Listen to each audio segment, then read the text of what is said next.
There aren't many stories out there that can literally shake you to the very core. To me, The Last of Us Part 2 is this kind of story. I loved the first game, but Part 1 was a rather straightforward adventure. The story of an anti-hero who lost practically everything he had. His daughter Sarah, his belief in humanity which died with his daughter, got separated from his brother. In Ellie, Joe finds a new purpose in life. First he wants to deliver Ellie to the Fireflies, then he wants to protect her like she is his own daughter. Joe himself is not a good person, for he commits many horrible things. The ending of the first game is intentionally ambiguous. Joe doesn't tell Ellie the truth about what happened at the hospital in Salt Lake City, but it is still a more accessible and simple story. Part 2, on the other hand, attempts to completely overturn our perception of the storytelling. How would you feel if the main character of your favorite story was killed at the beginning of the sequel? Probably pretty mad, and it's understandable. And how would you feel about the person who kills our favorite character? You'd probably want the same thing Ellie and Tommy wanted: revenge. Part 2 could be a much simpler story about avenging Joel, and I don't think many people would have objected much. But Neil Druckmann wanted to show how revenge and how hatred can drown a person in darkness, how revenge can leave a person in pain, misery, dissatisfaction, and turn sanity into a dark delirium. He could show how Ellie kills Abby and all her friends and then mentally suffers because of that. But Druckmann went even further. He wanted to make us feel empathy for a person who brutally murdered Joe. He wanted us to feel empathy for Abby, to understand both sides of this conflict. The ultimate thought that underlies both parts of this story: there are no heroes and there are no villains either. There are bad people, of course, like David from the first part, or like Isaac from part 2, but they are not uniquely bad and malicious. Isaac tortures scars for information. Joel and Tommy also cruelly tortured people for different purposes. What part 2 is trying to tell us is that everyone has their truth, their motives, and their story. We literally spent hours and hours in Seattle as Ellie, hunting down Abby, killing her friends on the way, killing the WLF soldiers and their dogs, all just to find Abby. At the end of Ellie's Day 3, Ellie and Abby finally face each other, a logical moment for a big confrontation. But no. The story pauses and we go back in time to see everything from Abby's point of view. Our perception of the story turns completely upside down. We have to accept Abby as our second protagonist, to get into her skin. Abby's father, Dr. Jerry Anderson, was the surgeon who was gonna perform a brain surgery on Ellie in order to produce a vaccine. But as we know, Joe killed him. The dark irony is that Joe didn't have to, he could just knock him out and then take Ellie. When we see the story through Abby's perspective, we finally understand why she did what she did. She's no worse than Joe, Tommy, or even Ellie, who also murders a lot of people in the game. How is killing Joe so different from killing Nora? It's so about perspective. The story does a great job making us sympathize with Abby. In fact, there are a lot of parallels between Abby and Joe. We find both Joe and Abby at their low points in life at the beginning of their campaigns. Abby lost her father, she suffers from PTSD after she killed Joe. Murdering Joe did not bring Abby any satisfaction. It just put her into an emotional pit. She also did not have a purpose in life. She was a WLF soldier, one of the best according to Isaac. She was murdering scars and it was her life. She saves two Seraphied kids, Yara and Lev, saves them from inevitable death because they wouldn't have survived the forest full of infected. Even if they did somehow, Yara would have died because of her shattered arm. Saving Seraphied kids becomes a story of redemption for Abby. She feels guilty for killing Joel, but she tries to make it up by saving two kids from the faction she's supposed to be warring against. For Abby, Lev becomes what Ellie became for Joel, which draws even more parallels between Abby and Joel. When the first fight between Abby and Ellie breaks in the theater after Abby and Lev escape from the Seraphied Island, it is really hard to fight Ellie, and not because Ellie is a very difficult enemy, though she is of course, but because we don't want to fight her. We don't want these characters to fight each other. We were in both characters' skins throughout the game. We understood them both. There is no right or wrong.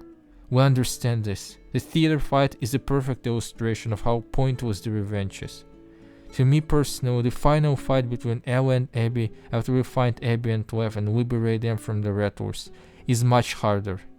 At this point of the story, we are as emotionally devastated as the characters. We are just as tired as Ellie, and we don't want to fight Abby, who is even more exhausted than Ellie after months of slavery and being tied to a pillar. The game forces us to do stuff we don't want to do, stuff that feels appalling to us. I used to think it would have been better if we played as Abby first and then as Ellie. More people would have sympathized with Abby in that case. But now I understand that the game is structured in exactly the correct order. The game wants us to feel just like the characters. At first, we see everything from Ellie's point of view. We see Abby and her friends killing Joel. We don't know her reasons at all. We just hate her and her friends for what they've done. We kill Abby's friends without a second thought. We kill other WLF soldiers and dogs because we view them as some sort of obstacle in our way to achieving our goals.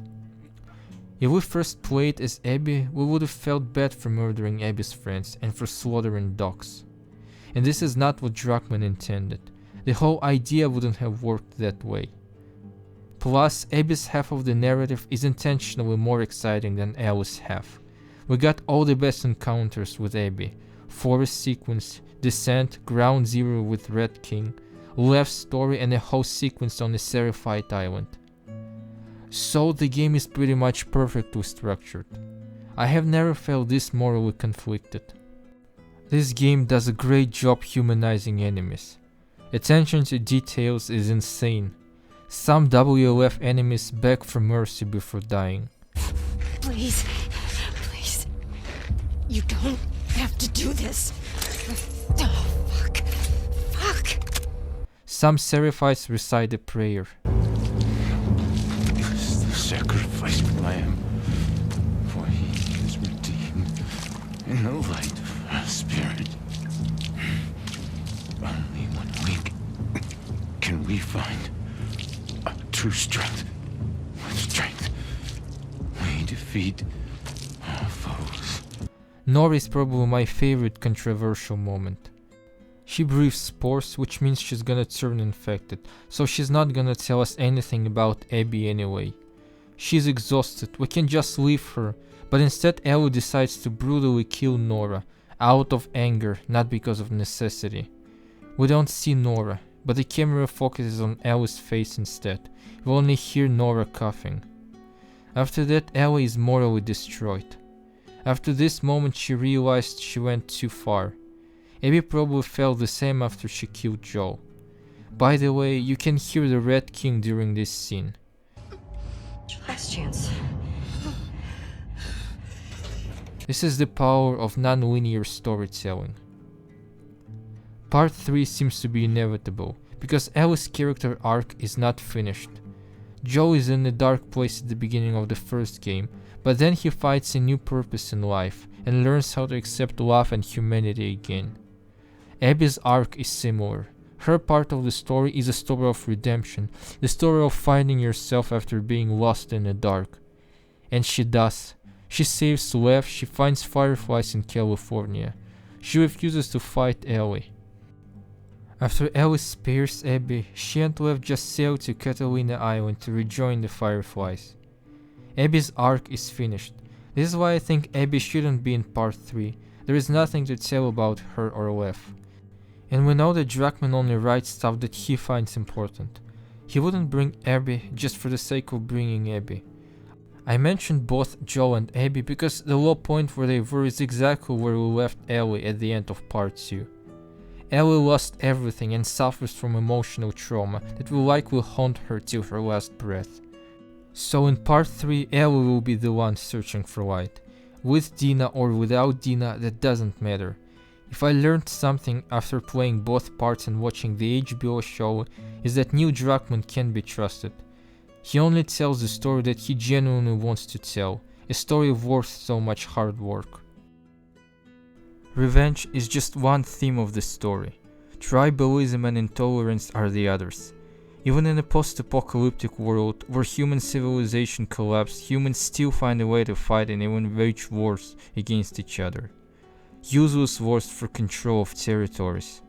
Interestingly enough, but this war between wolves and Seraphites mirrors what happens between Ellie and Abby. The WLF is preparing an assault on a Seraphite island, in order to practically commit genocide against Scars, just like Ellie is looking for Abby through Seattle in order to take revenge. But just like revenge destroys Ellie, the assault destroys the WLF. Many soldiers get killed, not to mention their leader Isaac gets killed as well. Ultimately, regardless of the outcome for the Scars, the WLF is gonna be a different organization because they lost too much and might as well cease to exist as a military structure due to heavy losses in human resources.